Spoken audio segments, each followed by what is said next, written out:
Masarap dito.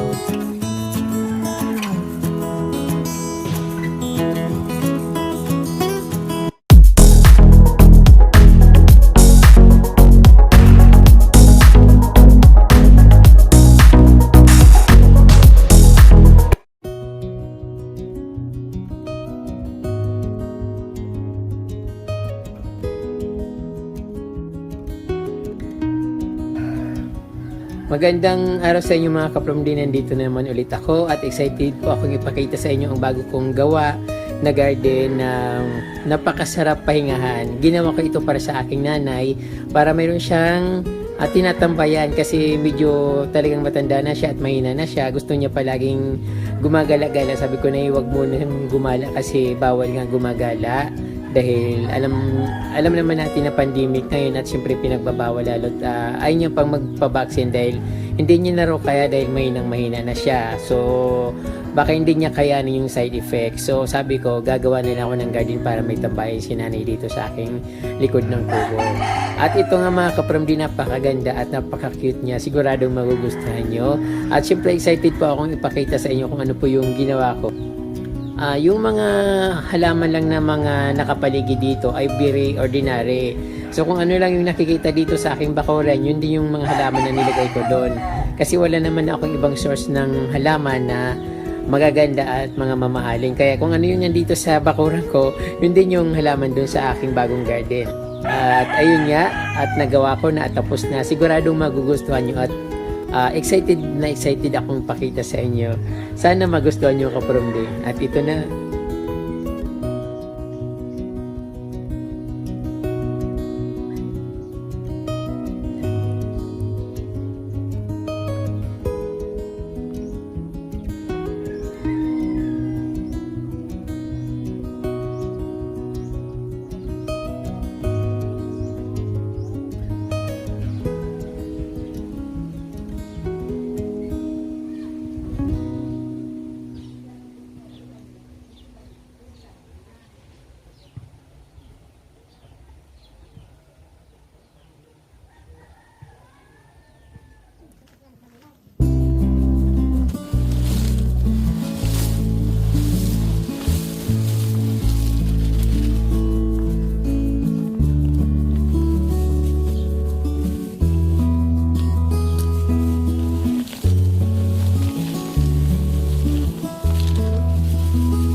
Sarap magkape dito. Napakaliwalas, malamig yung simoy ng mga halaman, naamoy ko yung mga dahon. Yung lamig niya, yung singaw niya, yung sarap sa pakiramdam. Tapos may kaunting araw. Kaso palubog yung araw, sunset, so nakatama dito.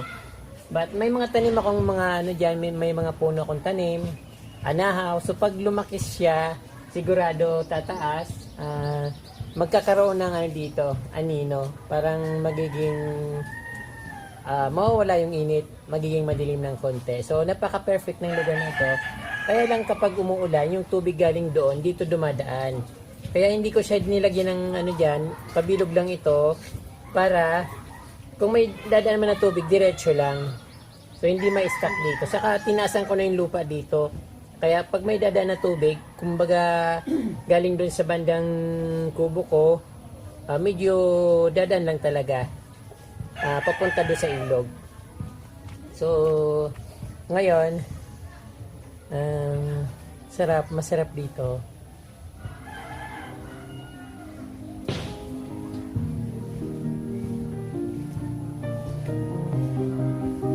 Wala man lang dumadalaw sa akin yung friend.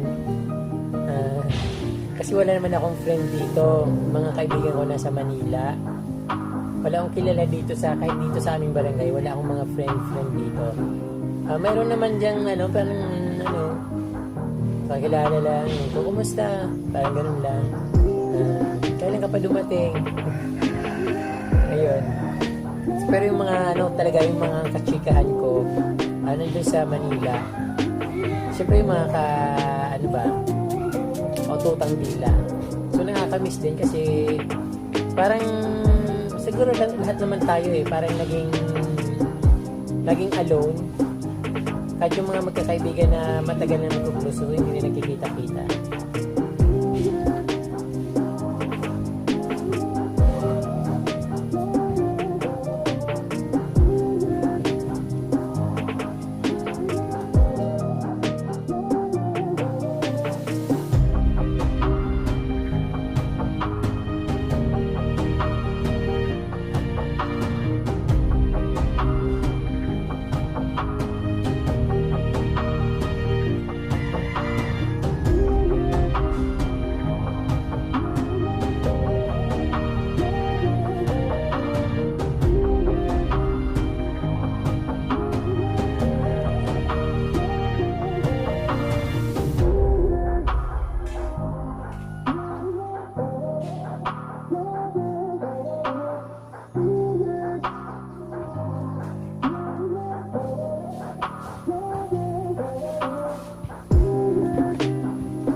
At yun nga po mga kapramli, napanood yung aking munting garden sa likod ng kubo.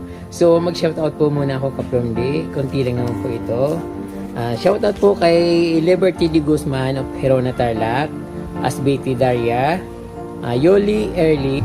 So ayun, maraming pong salamat sa inyong panonood mga kapramli at huwag niyo pong kalimutan mag-subscribe at pindutin po yung notification bell para updated po kayo sa aking mga bagong post na videos.